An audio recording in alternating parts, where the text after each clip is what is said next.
Welcome to the Mobile Workforce Podcast, where we sit down and have real conversations with business leaders that have been where you are. During these interviews, we'll dive into what it takes to improve systems and champion processes that maximize performance. Each week, our trailblazing guests share their experiences and understanding of the workforce to help inspire change, challenge our thinking, and share what it takes to successfully travel the road to profitability. Now here's our host, co-founder and chief evangelist of About Time and WorkMax, Mike Merrill. Hello, and welcome to the Mobile Workforce Podcast. I am your host, Mike Merrill, and today we are sitting down with Keith Post, CEO, Steve Little, President and Head Coach, and Jayne Williams, the CFO and Safety Manager of K-Post Roofing out of Dallas, Texas. So for those of you that may not have heard our episode yet from last week, just wanted to get a brief background from K-Post. So how do each of you fit into the leadership, starting with Keith?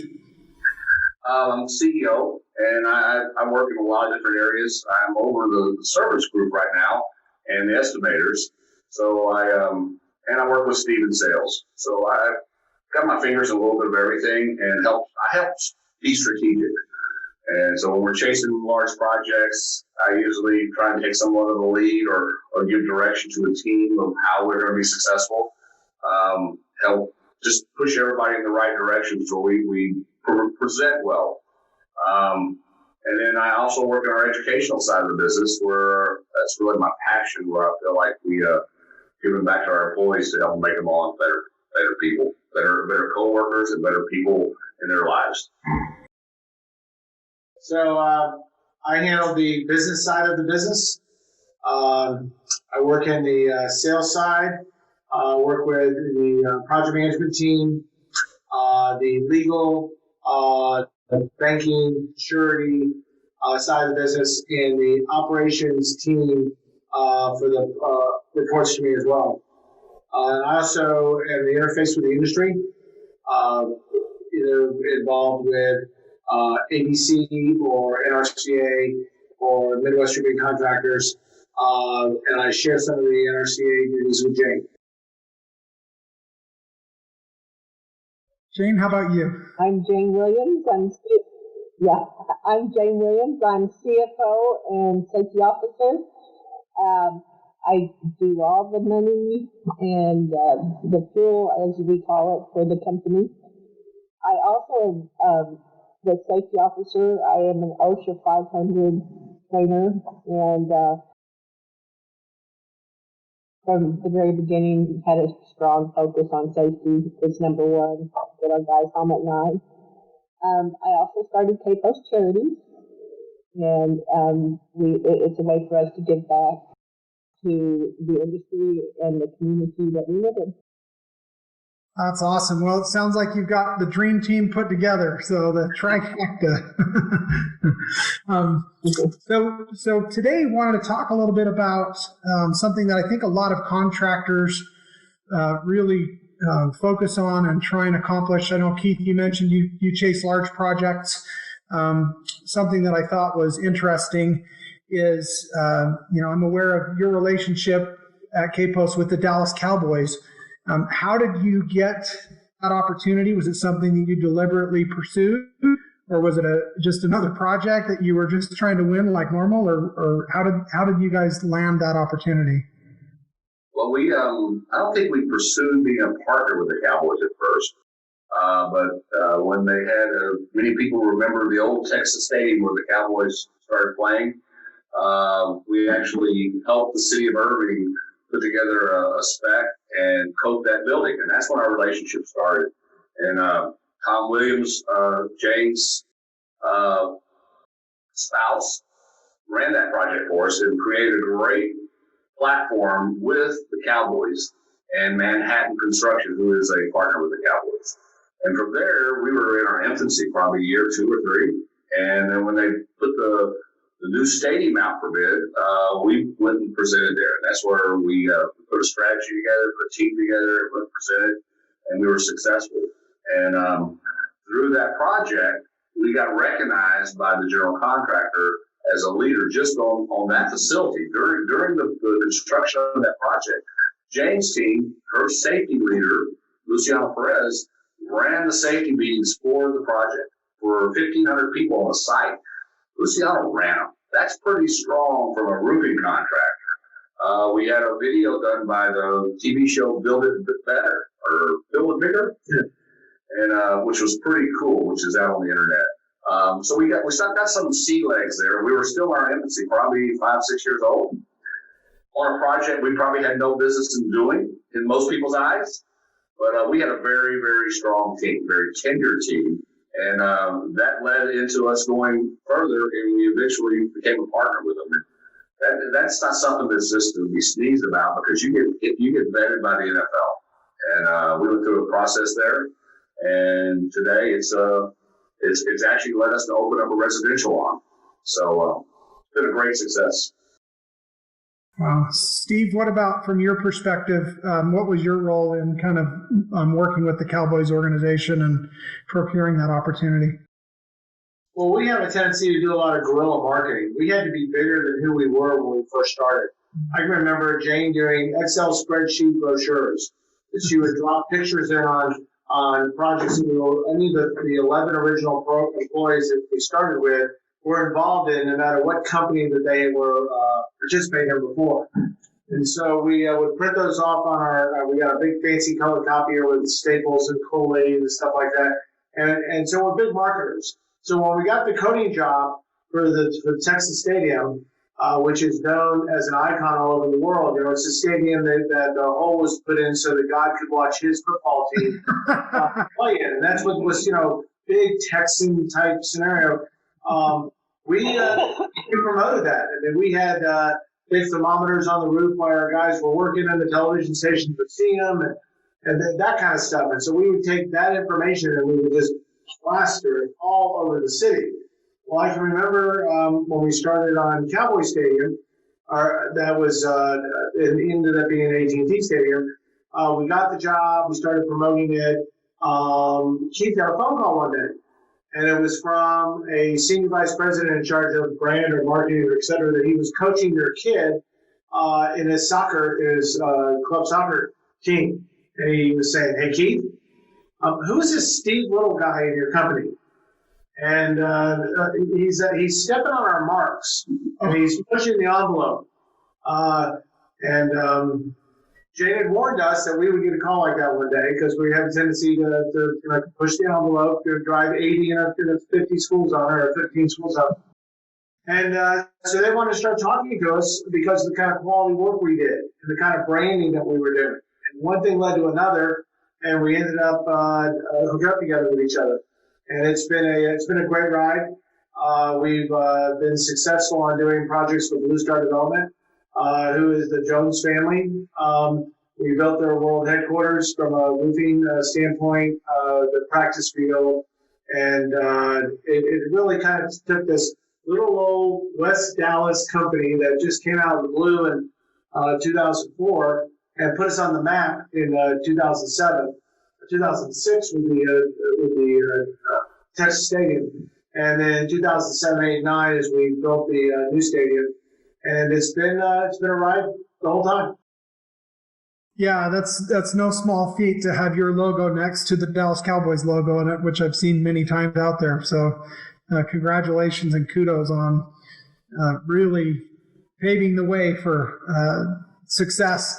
And again, a story like that, where again, like you mentioned, you were just a small small Texas company that probably was doing a job they didn't belong on necessarily. So. Well, what was interesting about that, and it was kind of fun because we won the project from the old partner that was out there. We were the final 2 people. And we show up with 7 photos. And Jayne made sure we had our safety manager there, and we brought Tom Williams, who by the way, although he has the great recognition of being Jayne's significant other, he also has 28 years as a lieutenant commander in the Navy. And so he rebuilt nuclear power plants inside submarines and aircraft carriers. And Jayne even suggested that we go grab him, and he had retired because we had this massive, 121 steps. I remember I walked it many times from the bottom all the way to the top of Texas Stadium. And we needed somebody that had that wherewithal, somebody that could really understand the significance of an operational achievement like that to be in the view of the public. That was our first real public project that we did.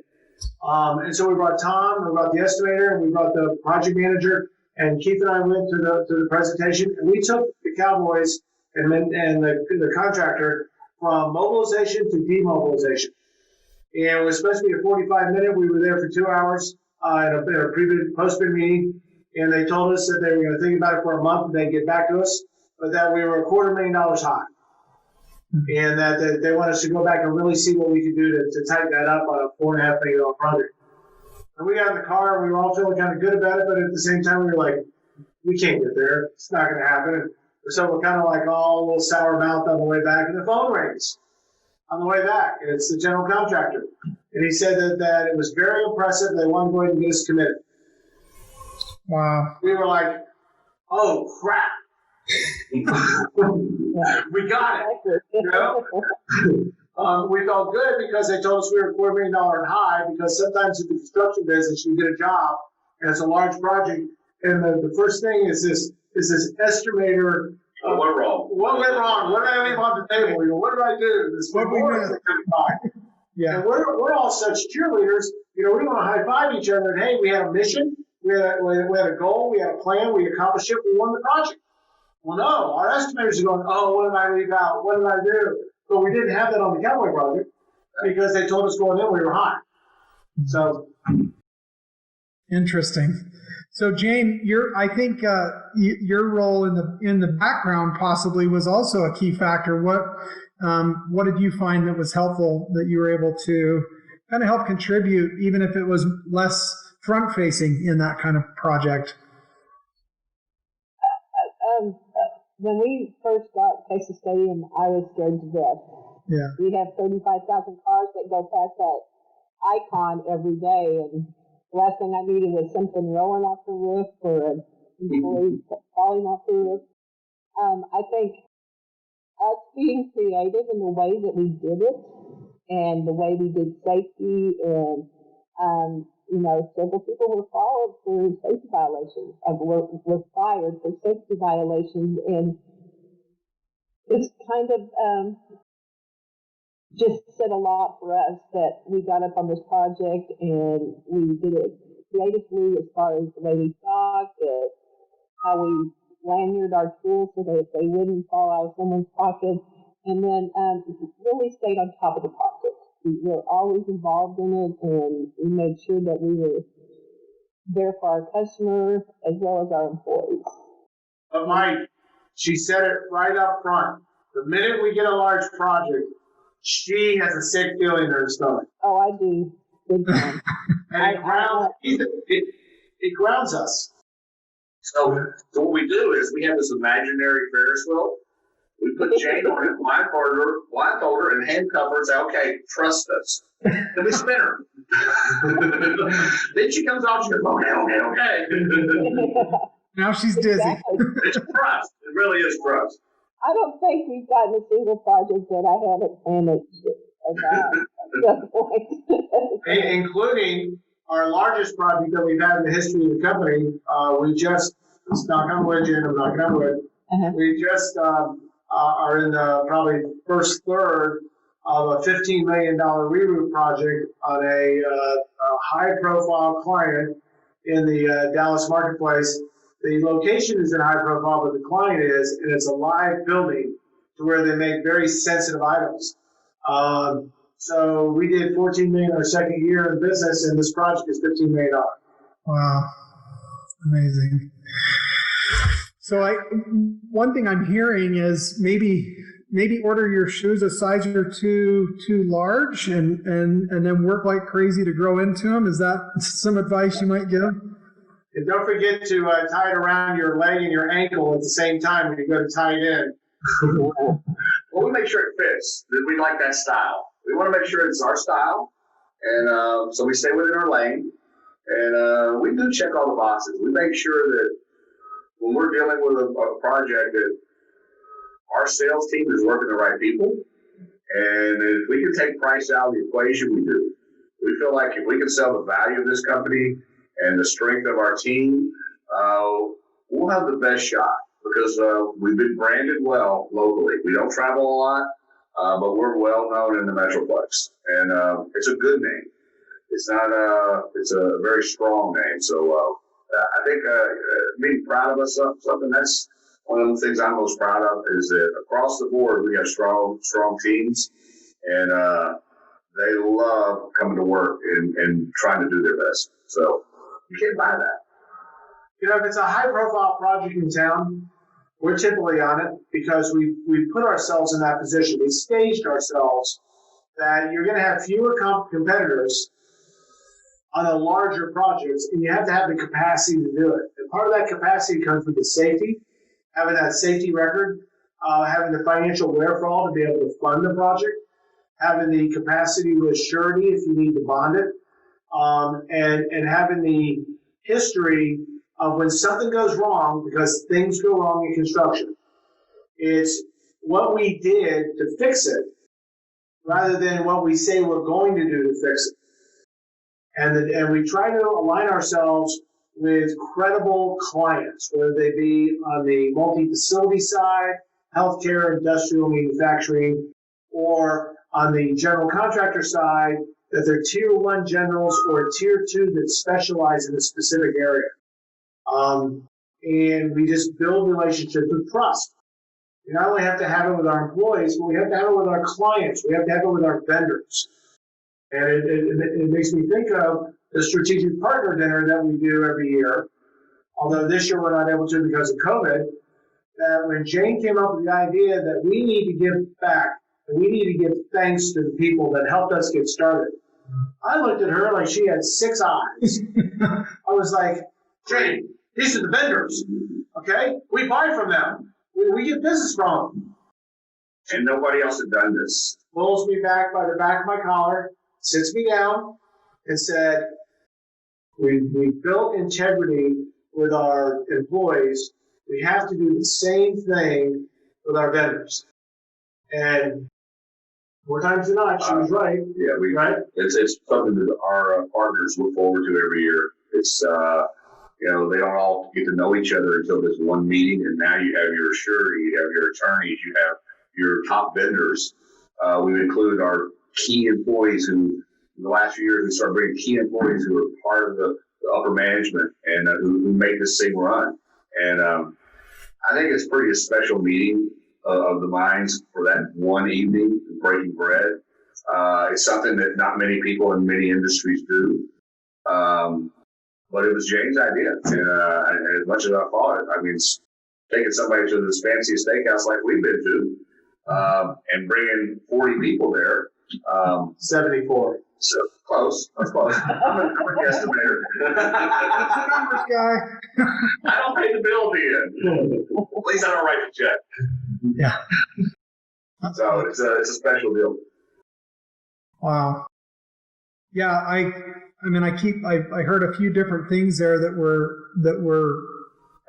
impactful. The one thing that just keeps ringing through my mind is because of the integrity that you've established organizationally with your employees from the onset, with your customers, with vendors, it's safe for you to have an event like that. You're not hiding or trying to, you're on top of your stuff, you're paying your bills, you're obviously going to get paid because of that same integrity. I just feels like you've kind of controlled variables that I think a lot of businesses struggle to gain control of.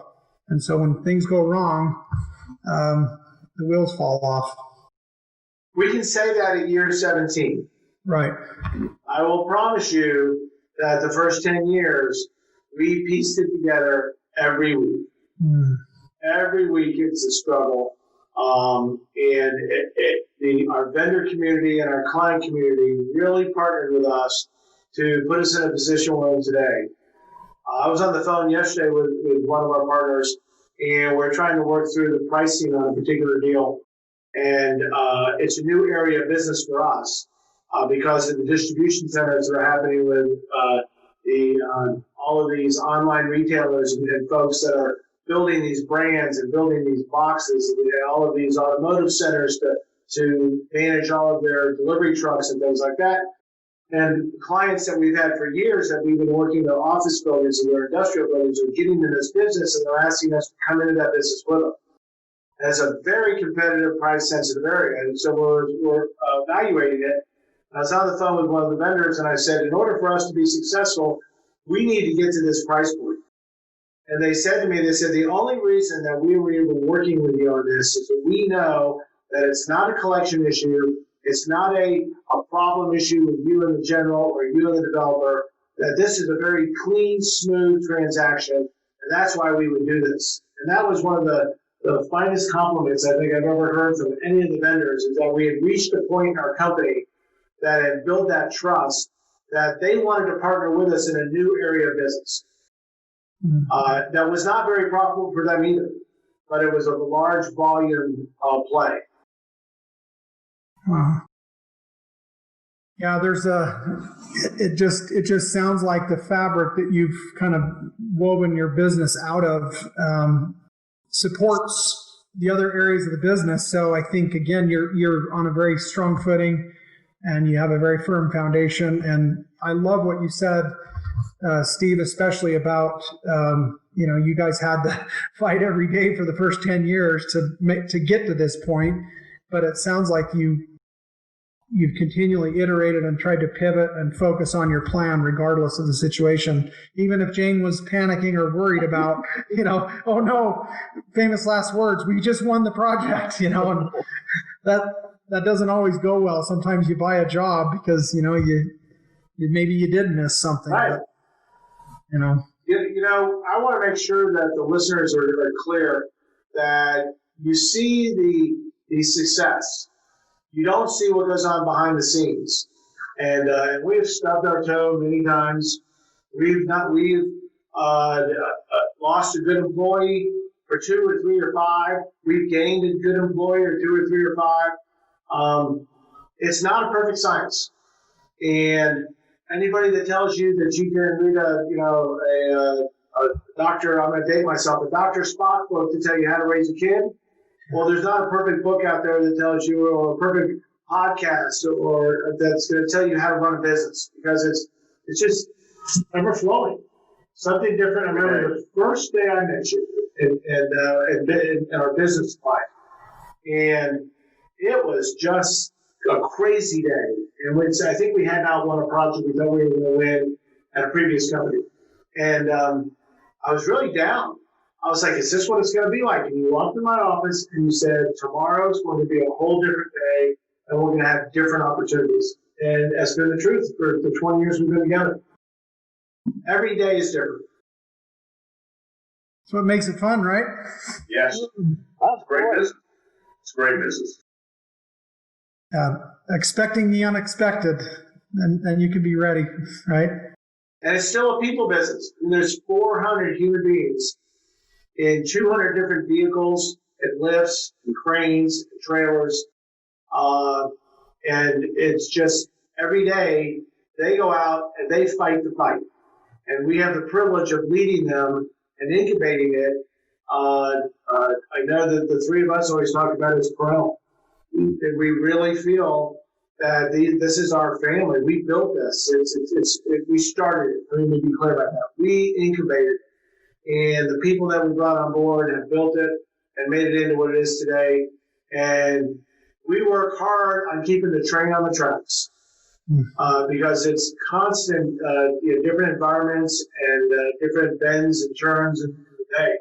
So I don't want all of the success that we have and the brand that we've built, the reputation that we've had, be distorted to the fact that we've stepped on our toes many times to get to this point. We had no book, no roadmap. We had no walk into a business that was ongoing. We created everything from scratch. So that's the satisfaction that you get. When you had to learn everything that you had to learn to run a business. We asked a lot of people, we asked a lot of partners for advice. But I'm looking back, the things that I did in my early career that were so stupid. And today, but I learned, there was a lot of them. And so, what I said before about you have to make mistakes to get better. That's what we've done.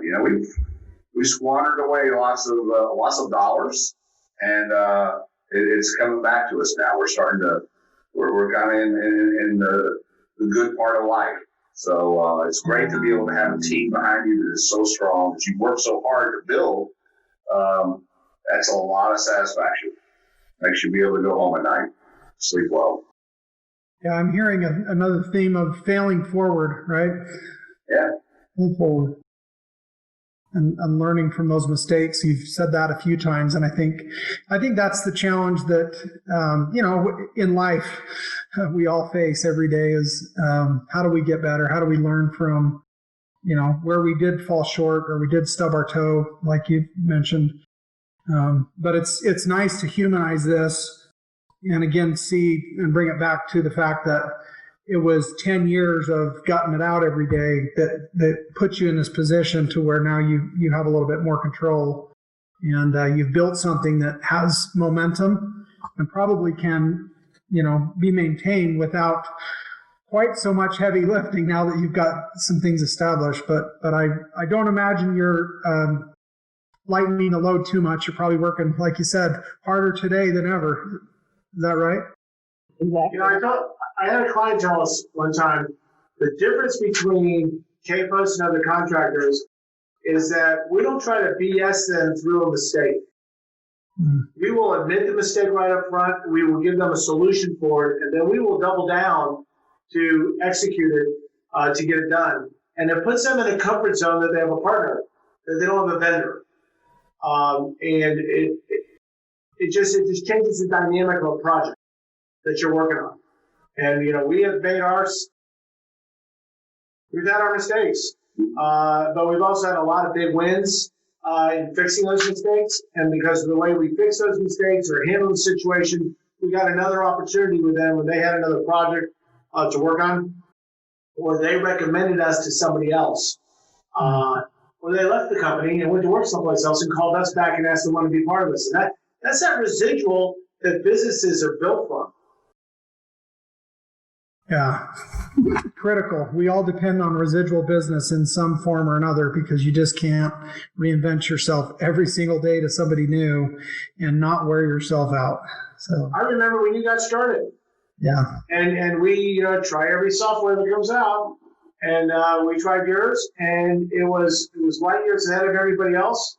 And somebody asked us about what are you guys doing for your, taking your timekeeping for your groups, and you're modern, have you gone to any kind of digital platform? And we said, hey, have you called Mike Merrill? And one thing led to another. And then when opportunity presented itself on something that you found, you called us up and said, hey, you took a chance on me. I'm going to introduce you over here to this person.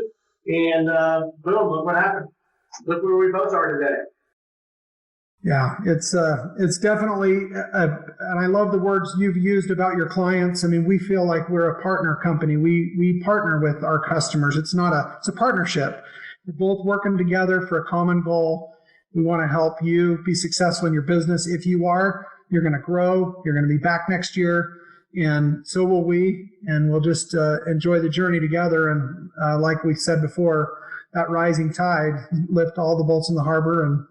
And that's one thing, as a software vendor or a roofing company, whatever business that the listeners are in, you have got to look at not only your customers as partners, but also, like you've mentioned so many times here on this call, your employees. I mean, they are business owners. They have ownership in their role in growing that business. And it sounds like the culture that you've created has allowed for them to take that ownership and feel that way. We've had some success with peer groups. Mm-hmm. And Jay, I remember when you were leading the Timberline Users Group, that you would collaborate with other folks that are in our industry and share practices. And I'm curious, Mike, do you do that in the software business? Do you guys have peers that you collaborate with that help you in your business? We do, and we're involved in some of those. We're involved with CFMA. We're involved with some of the AGC and the ABC and other organizations. We do webinars. We've done events, National Association for Women in Construction, and other things that don't have anything directly to do with our business, but they're supportive of the community that we serve.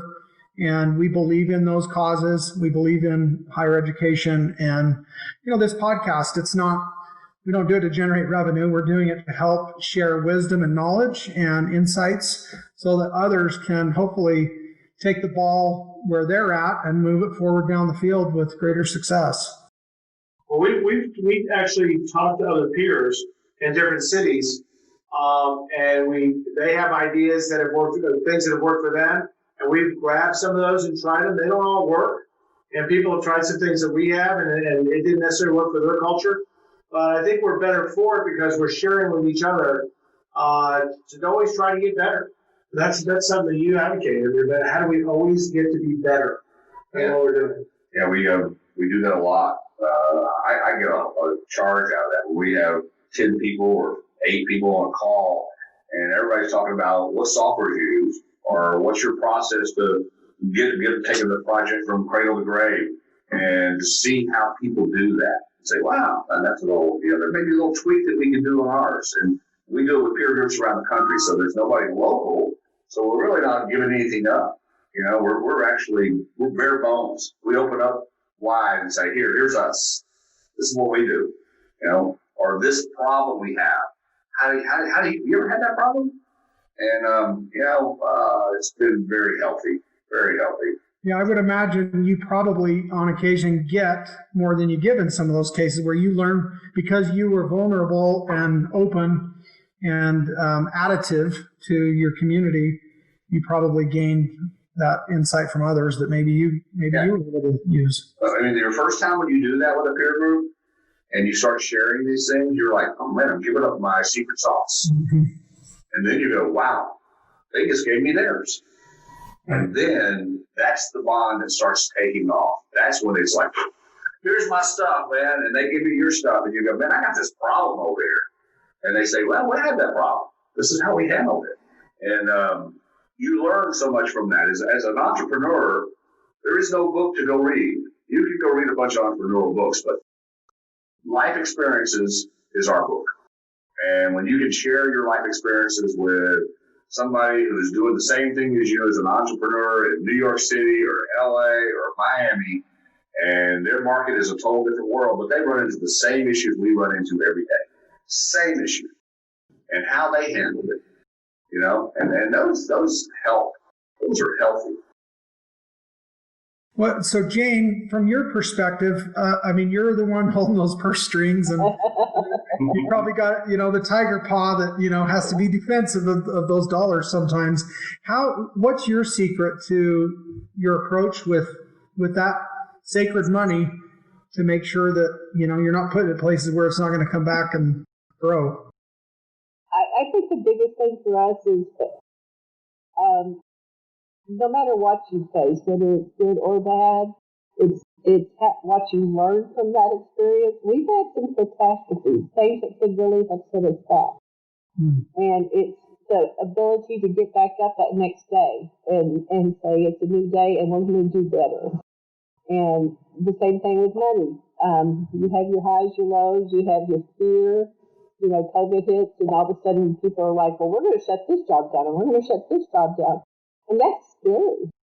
And you have to make sure that you have saved for a rainy day, or you need to make sure that you have a pool out there of something else to do while these jobs are shut down. And it's all about just trying to do better and make the scary parts less scary or less frequent, and the good things happen more often. And so we've had the high and low of money, and it's just being the protector of your faith, I guess is the best way to put it, is make sure that you're doing it the best you can do every day. Yeah, you've got short-term things like payroll that comes, it's worse than death and taxes that comes every week, right? Exactly. Just always churning payroll out, but And then you got the long-term stuff like the safety and other things you've invested in that have allowed you to have that longer stride as you continue forward in business, it sounds like. So go ahead. Well, I think it's important to recognize that we have a group of 7 mid-level managers that are either vice president or directors of our company that deal with the day-to-day operation of our deal. And it frees us up to actually be a little bit more visionary and to mentor them to deal with the things that they don't have the tenure or the business maturity to deal with yet because they just didn't have the experience. And some of the folks that have been on this management team have been on for less than a year, and some have been managers with our company for 8+ years. And all of them that are either directors or vice presidents have only had that officer role within the last 3 years. So that would be, we were 14 years running before we actually had additional officers in our company. So we would not be who we are today without our teams that are in place and other leaders that are helping us get to where we need to get to. And so as we transition as a company, we'll always have our fingers in it because it's just our personality, the 3 of us, to have our fingers in different things. But we also have to transition to empower them so that the company has some sustainability as we go forward. And I think that's part of the stage we're in right now is we've got it up and running, and we've built a good brand, and we have a really good reputation for people and getting it done. How do we now take it to that next stage? What do we do in the next 5 years that allows those leaders to grow and be empowered and to take this brand that we've built and make it even better? Yeah, you're talking about some kind of a succession plan so that all this sweat, blood, and tears you poured your life into the last 18, 20 years continues forward. Yeah, I mean, not as much as a succession of how to pass on the ownership, as much as it is to pass on the leadership. Right. Us transitioning out of the business, the 3 of us, will happen on a natural basis. We like to have to happen on the upside and a good tax position as well, but that'll all take care of itself. We've always said, take care of the people, take care of the clients, take care of your strategic partners, and everything else will work out. And we've been fortunate to be able to do that. But it's now where we put our energy to each of the leaders that report to us and how we grow them. Yeah. So one thing I want to make sure we don't miss out on talking about is the Super Bowl incident. So what can you share about that? Some people may not know about this story. I do, just because of our relationship. And then, of course, I was interested in it after the fact. What can you share with the listeners about the Super Bowl incident? Well, we knew they were going to have a problem when the temperature inside the stadium was higher than the temperature outside the stadium. And they were accumulating ice over the 3 days prior to the Super Bowl. And so we called out to the stadium. It was about 8 o'clock, 7 o'clock on Friday morning, and said, "You're going to have some problems here, and we think we can help you navigate those." And they were like, "Well, we're looking at it right now, and we got the fire department here to figure out how we can take the ice off the stadium." And we're just thinking, you have the fire department with axes on guys that have not been on roofs, and they're going to handle the problem. Well, just kind of call us if you need us, and we're here. And an hour later, Keith gets a call, and it's like, how fast can you get here? It was pretty interesting. You show up, and the NFL takes over the stadium. All the people that we had dealt with that were Cowboys personnel had stepped aside. Yeah. And you almost felt like you were walking into an FBI office. Oh, wow. And it was very intense. And our team went to work. And by then, the fire department had started their process of readjusting the roof, let's just say, with axes. But the chunks of it, they had shut down at a Super Bowl event. you have tents all the way around the stadium, and everything was shut down. They had nothing going on, and everything. So their revenue source was going out the window fast. And our people were up there that morning, and they worked around the clock until Sunday morning, about 10 or 11, when they walked off that roof, and they got an applause because they were up there getting the ice off the roof. When these chunks of ice came down the side, I remember somebody saying it was the size of a Volkswagen. Wow. And a chunk of ice would roll down the side of this roof, and they have a gutter system around the edge of this roof. It's about, 4 foot wide and 4 foot deep. And these chunks of ice would hit that thing at a high force and explode. And ice chunks would go everywhere. It was very dangerous. And anyway, our team got it done. And we had to end up going back after the Super Bowl, and we were there probably for a month fixing damage. It was a pretty intense deal. And but we got through it, and we helped the Cowboys out. I remember the story of them talking about when they arrived at the stadium and down to the bowels of the stadium into the command center. And they walk into the room, and just imagine the Red Sea party because the roofers are there. Now, come on, Mike. Roofers show up, and Homeland Security's getting out of the way. The police department's got out of the way. The FBI that was there. The National Guard that was there. And, of course, the firemen were there. And the sea opens up, and here come the roofers coming through. I mean, it just reminds me of the Red All Dare days of fixing the oil fires that are out there. And our team they did a great job. Yeah, they did. Like Moses parting the Red Sea.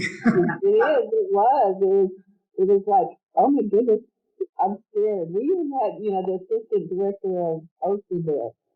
We had anyone and everyone that you could think of to be there. I think it just showed we were the subject matter expert on that job. I'm not trying to be cocky or anything, but we were the ones that needed to be called. And we knew what we needed to be done, Jayne, God doesn't like cocky, Jayne. I know. I had to remember that. That's why I said I'm not cocky, but we were the subject matter expert on this one thing, and it helped the Cowboys, and we did it safely. Again, that was the most important thing, that nobody hurt, and no one fell off the roof, and the fireman didn't fly up the roof with his axe. So it's all good. Yeah, I remember thinking, with my construction background, I remember when that was going on, and that's what I was afraid of. I thought, here's this high-profile project to begin with anyway. It's the football stadium of football stadiums on planet Earth, and the biggest game of the year, the biggest sporting event of the year, and so millions and hundreds of millions, maybe, eyeballs on this. The last thing anyone needed, especially K-Post, was a safety incident or anything that could negatively shine on all this hard work that you've done. So I imagine, Jayne, you were pretty stressed. Oh, yeah. I was. Yeah, that made for a lot of fun that weekend. But I knew our guys would do whatever they could to be safe, and I remember them walking off the roof and telling me, hey, we got to hear the Black Eyed Peas. They got to hear them rehearse while they were roofing. And we did what we needed to do. All right. So, Jayne, obviously we're talking about safety with the Cowboys Stadium and the roof incident with Super Bowl. What about on the financial side?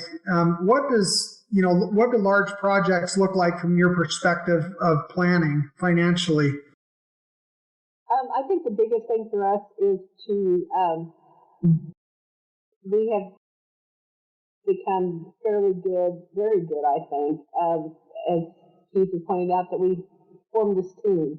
And, from the very beginning of the bid process, safety is involved and operations is involved, and we make sure that we have the most accurate bid, but we also are prepared internally for any financial items. We may be doing business with a new vendor. They have a special project they want to use. Maybe they don't have terms. Maybe they want to be paid the day we order the materials. Things like that we want to know up front, so we can plan for them. And so that's what we do, is we plan for them. And but we, from the very start, we made sure that we are able to determine as many surprises as possible so that we can plan for them. So that's great. Great advice. I think, kind of winding down a little bit, one thing I wanted to ask, and this is for anyone. So what is maybe a misstep or a job that went bad or a challenge that you had that you eventually overcame, and what did you do to overcome it? Is there anything you can share as an example? How much time do we have? Just pick one. I guess you could pick the sheet metal color. Oh, the very first sheet metal job that we did, Jayne. Keith loves this story. We don't want to talk about it. I'll talk about it. Okay. So we did a job, and it was a high-profile standing seam high-rise. And we ordered the product. I ordered the product, and it was stone gray instead of ash gray. And we should have put ash gray on it. So we shipped all the panels, fabricated them, did half of the job, and there happened to be a sister building next door. And the owner of the building shows up and says, "Hey, it's the wrong color." And it was about 40,000 square foot job. And what we did do is the general contractor called us and said, "It's got to come off." And we said, "You know what? We made a mistake. These panels will come off today, and the new ones will be here as soon as we can get them," which was in 3 days. And we did that. We took that hit. And whereas we could have sat and tried all kinds of negotiating ploys and tried to fix this or fix that. And in reality, when we had two sister buildings sitting side by side, it just hit us. We made a mistake. We have to fix this. And it can't be a drawn-out situation. We're holding up construction on a high-rise. And so we did. We bit the bullet. We took the panels off, bought the new panels, and we still have a relationship with that customer. So we did the right thing. Unfortunately, I have a beautiful beach house on the Texas coast that has these beautiful ash gray panels on it. We moved those panels a half a dozen times from the first building to the building that we're in now. But it was doing the right thing that came back to us. And that project manager today of that project, whenever he has another project, he always wants to find out where we are, because that's part of getting it done. That's integrity. That's standing behind what's right and wrong. And sometimes you make mistakes, and you learn from those mistakes. So I know the difference of ash gray and any other kind of gray now. And it really was instead of being 031, it was an 032 item, and we just put 032 into the submittal process, 032 into all of it. But when they went back and compared the submittals to what was in the spec, we had submitted it wrong. The GC had approved it incorrectly, and it really should have been the 31 number. But we fixed it, did it right, and they're still applying today. That was a long time ago. That was like 2005. That was early days. But even more recently, we've just finished a phase 3 of a Facebook project. We did phase 1, and it was not successful for us. It was convoluted. We wanted it so bad. We priced it aggressively in the labor. We had a very tough, it was a 3-phase project, and we had a different operations team from the general contractor on the project, 3 different operations teams that were not in sync with what they're doing. It was just a cluster. And we didn't make any money on that project. And you're talking millions of dollar project that Mike said used to be in the general contracting business, or in any of your new ventures that you may do in the software side of it, you at least expect to make some kind of profit. And we just traded dollars, and it went on forever, and it tied up our crews that make money on projects. And it was a real lesson to learn. So when we priced phase 2 of the Facebook 2 project, we were $750,000 high. And our competitor got the project. And our competitor stepped all over themselves and had that same operations teams to deal with. And they went south. They had all sorts of problems with the assembly of the roof. I mean, to this day, there's still water in the system, and there's some kind of I don't know if it's gone to legal or what the deal is, but there's a problem with phase 2. So when we bid phase 3, they were glad to take us at the price point that we had, and knock on wood, phase 3 was successful. But it's, you have problems and you take risks, and that's what we do every day. We have a very high-risk business with a very low margin, and they hold more than our profit and retainage. It's like, what the hell are we in this business for? Right. Well, because we are just so blessed to have 400 employees and great employees to help lead this group, and great strategic partners like yourself. And we just have been very fortunate to be successful. All right. So kind of wrapping up, I think, we've heard so many wonderful things today. Very much appreciate all of your time and the opportunity to go through this discussion and share best practices. But I think to wrap up, Jayne, I just wanted to ask you if there's kind of a secret sauce or something that you really focus on and have learned from in your business career. What would that be, and how could you share how that might help somebody else? I think the most important thing for me has always been that if you're going to be the leaders of a company, that you remember what's important, and that means your employees are valuable, and they're the boots on the ground, and they're the ones that do it for you. And also, that when you pick the people that you want to be in business with, like I'm in business with Steve and Keith, that you are with people that you share the same dedication. These two men are fantastic.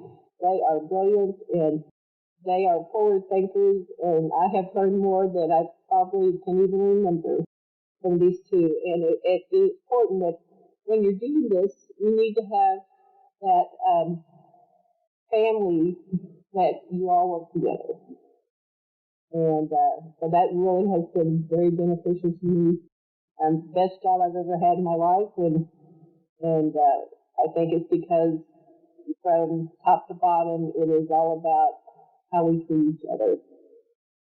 That's wonderful. Well, thank you so much. And I can see why you feel that way. And after 18, 20 years working together, you still feel that way. Partnerships are tough, but obviously you all have very aligned common goals and work ethic. And I've appreciated this conversation and the opportunity to speak with you all today. Thank you. Thanks, Mike. Thanks for the opportunity. Thanks, Mike. Y'all be good. Thank you all. If you enjoyed the conversation today and liked what you heard, or were able to learn anything new or helpful in your business, please subscribe to the podcast and give us a 5-star rating and review. You can also follow us at WorkMax_ to learn about our upcoming insightful conversations with other guests and companies like KPost.